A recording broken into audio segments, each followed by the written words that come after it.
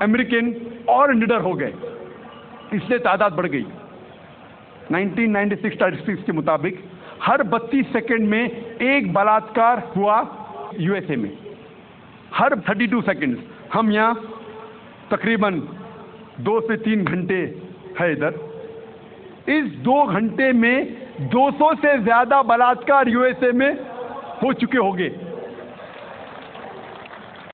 جب سے ہم یہاں ہیں جمع ہوئے ہیں 2 گھنٹے سے 200 سے زیادہ بلاತ್ಕಾರ یو ایس اے میں ہو چکے ہوں گے۔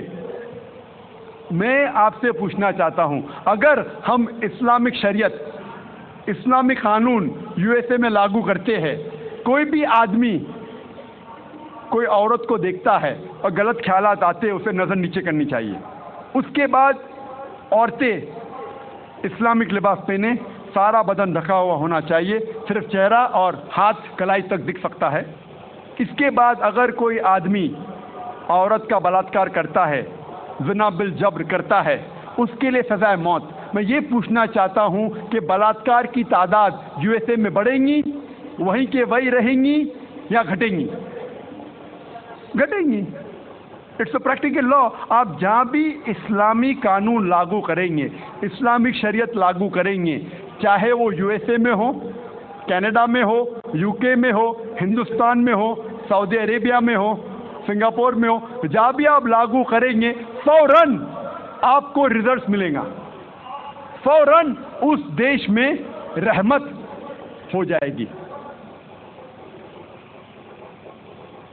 اور چند سال پہلے جب ایل کے اڈوانی اس ملک کے ہوم منسٹر تھے، انہوں نے کہا تھا کہ